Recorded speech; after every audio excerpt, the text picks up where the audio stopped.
and welcome to Night Shift. I'm Nick Porcelli. Joined with me is Bryson Turner. We are here at Edition Financial Arena, where that's a tough way to end it. Knights lose to number one Houston, 67-59. I mean, the first time they ever hosted number one, like in anything, at least basketball, I'm pretty sure. And I mean, Bryson, they had him for most of the game. They were leading for 27 minutes, but then that second half happens and it just goes away. Houston ended up getting their biggest lead of the game, 10 points. By the way, keep in mind the biggest lead of the game was 10 points, and it happened with like 3 minutes left. I mean, you build that big of a lead that late in the game when you're the number one team in the country. It's extremely hard to overcome. UCF still gave them all they had, though. They got to within 4, but in the end, it just I think they just ran out of gas at the end. Well, like you said, they made it to 4. I don't think, and this has happened a lot this year. We've been in all these close games. I don't think I've seen a team kill momentum so quickly. Like, I've never seen a team quiet the crowd like I've seen Houston. I mean, UCF's hitting and ones, a three-pointer. This crowd's going nuts. Even Johnny Dawkins is on the sideline doing this, trying to pump everyone up. Bam, big basket, pin drop. Like, I've never seen that this year. It was insane.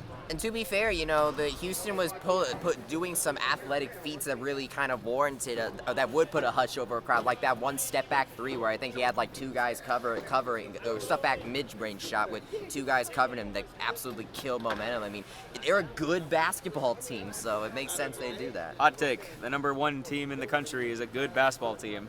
But there you go. Now I want to talk about what, in my opinion, and we can discuss what you think was the biggest reason they lost, and that was UCF just seemed like they could not rebound. Here's a stat for you. Houston had 20 second chance points.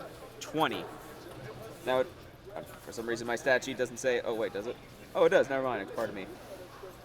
They had 16 offensive rebounds. Now, in my mind, I'm kind of shocked by that because I thought it could have been more, because that was their biggest problem.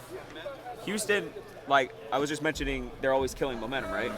A lot of that became from the fact that they missed a shot. This crowd starts to go nuts. Do you think they got it? And I felt like it was always Ibrahim Diallo for some reason. Fumbles the ball. They drop it. Either it goes out of bounds or Houston gets a rebound and then they score right after. That was their biggest problem. The Knights just struggled to capitalize on misses, and they just gave Houston the second chance. And Houston capitalized on it. I mean, they're one of the top teams in scoring second chance points, so that was to be expected. But for one of the better defensive teams in the NCAA, UCF was just struggling to rebound. Oh yeah, Houston. Well, that's what Houston. You're the number one team in the country. That's what you're supposed to do. So it makes sense to me that Houston does it. I think but you are right that the point of difference really does come with those second chance points. But again, when you're head coach Kelvin Sampson, that's what you drill into these guys to do that, and especially in close games like this, it makes a big difference. That's what he was talking about in his post game, which you can see in the Black and Gold banner at YouTube channel. Bing, shout out Kyle. He's like, I want to make this their habit. This is a habit for those guys, and it looked like a habit. I mean, they turned negative moments into their positive. I mean, you want to talk about this? They shot 50% from the free throw line, and yet a lot of misses. They would just rebound, and then they ended up getting more points. Like, it would have been better off for UCF if they just made the shot, because they wouldn't give up so many points. That was their biggest downfall. I mean, they turned the Franz back on UCF. Yeah. No, I mean, they did their job. We missed like half your shots. That was the biggest amount of Franz I think I've seen all year. This was a loud crowd tonight, but over 9,000 crowd. Yeah. I looked at the rankings. It's not as big as Kansas. It just barely comes below Kansas, but that's still one of the highest attendances in Edition Financial. I really thought it was going to be Kansas, because it is, like I've said, we never hosted a number one before, but also, it's a Wednesday night. We got stuff to do. Oh yeah, and it's also not the first. You have no idea how much studying I have to do when I get home from this. You have. I still have. Yeah, I have homework after I this. saw Eric. He was like, "What?" I still have homework after this. Oh my God! But anyways, that's not the point. Either way, just. Man, especially on senior day, I mean, a lot of guys who I think, not all of them have been here long. Like Coach Dawkins was even saying in the post game, it's not like the old days where these guys are here for 4 years. I've only coached them for 7 months, but so many guys, the Ibrahim Diallos, the Omar Paynes, the Shamari Allens, they've made such a connection with this community. And then you got CJ Walker, who's been here for a few years now who had a great game tonight, and they couldn't win it for them, and that's got to suck. I mean, the season's not over. They go on the road, but you definitely would want to win one more time here because, I mean, it was ready to be pandemonium. Oh, yeah. Especially because a certain individual who I will not name was here. I think you guys know who it is. All right, thank you for the shout out there. Come on, Nick. I was here. I appreciate that. That's Eric Lopez behind the camera right there. I will say this though: if you say Houston doesn't do these second chance points, and I'd say we'd be talking about the top of the headline would be a huge senior day game for C.J. Walker. Like he absolutely went 100%. off in his final home game in Edition Financial Arena. Let me look at his stats here. 6 for 11, 1 for 2 from 3-point range, 2 for 2 from the line, 15 points, led the team, 3 rebounds. It's not often we see C.J. Walker lead the team in points. I think the fact that he marked Senior Day and beating out Jalen Sellers and Darius Johnson in points, I think that's honestly the best way for a guy like C.J. Walker to go. Darius was 1 point behind him, though, to be fair. But, yeah. They still beat him. Oh, yeah. You know, the other thing I will point out for how Houston was successful, I mean, they just, UCF struggled to, drive to the basket because, they would try to use, their bread and butter, throw it to Diallo down low. They trapped him, man, and they just could not figure it out. They did not know where it was coming from. It's hard to explain, but, if you rewatch the highlights, you're going to see it. They throw it to Diallo, he grabs it like this, and next thing you know, 2 guys are on him, and before you know it, that shot clock's down to 3 seconds, and then they got to hurry. Well, Diallo has been a very valuable asset down low, but you'd leave it to a master class of a coach like Kelvin Sampson, and he figures out a way to counteract that. And given the quality player that Houston has, it's one thing to have one big Big 12 player guarding you there. You get 2 of them, and that could pose some issues. And Houston found a way to be able to double guard Diallo while still being able to keep everywhere else on the floor. Now, we can talk about, since this is the final home game of the year, they still have one more regular season game, but this is the final home game. We can't talk about the overalls. But before we do, I want to talk about some positive news. Mm-hmm. And this is the only thing that's going to be through this right now. So I just want to say to Coach Rich Wallach and the UCF baseball team, thank you, because we had one upset today over in Gainesville. Baseball just beat number 4 Florida for their 5th straight win over Florida. And I got to be honest, and I think it's just because of the school, I think I'll take that one. Oh, absolutely. I mean, you look at the momentum that baseball has built over this beginning of the season. They're 9-1 now, going on the road now to start conference play. You couldn't ask for better momentum going into Big 12 conference play for a thing like that.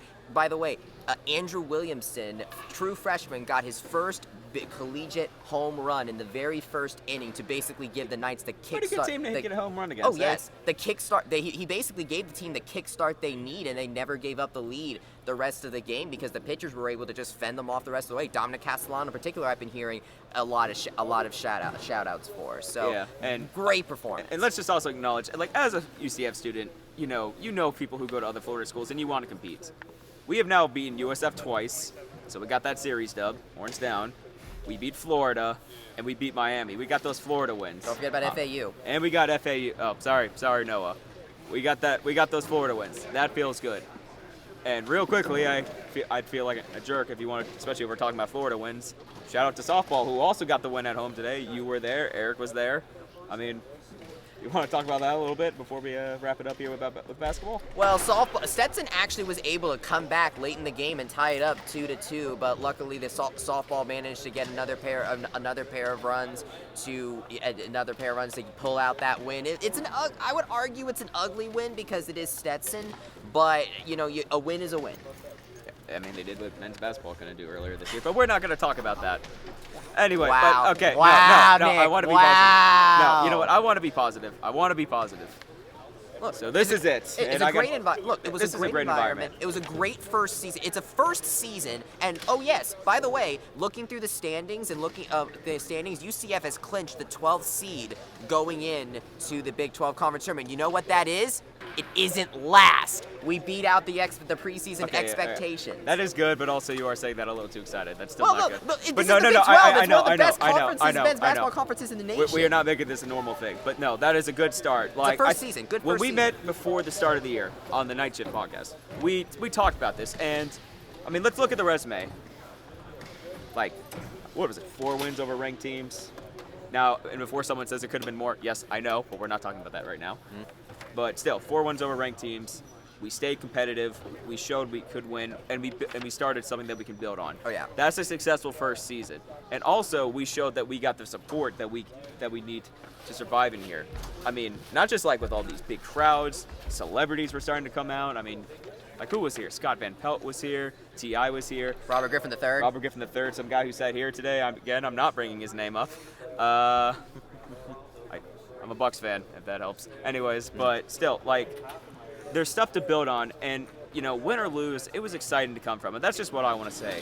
Look, NCAA tournament is unfortunately out of the picture right now, but NIT could probably happen, which means we could have one other game here.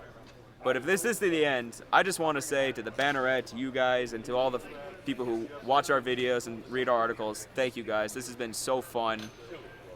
It really has been a dream for me, and I'm so excited to come back here to do this next year. Oh yeah, Nick, you absolutely have done an amazing job. No, you're not saying that. Well, no. Well, hey, I will, and I would also actually like to extend a little bit of a thank you as well, because I didn't get a chance to do this for women's basketball because I ended up covering a bunch of those games this year. So thank you so much for the.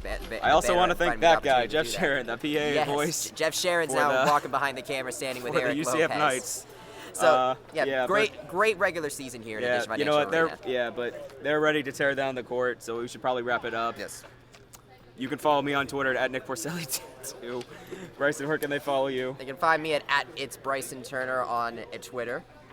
Be sure to follow the Banneret on Twitter, Instagram, Facebook, Threads, everything that we have, as well as the YouTube channel. And our YouTube channel.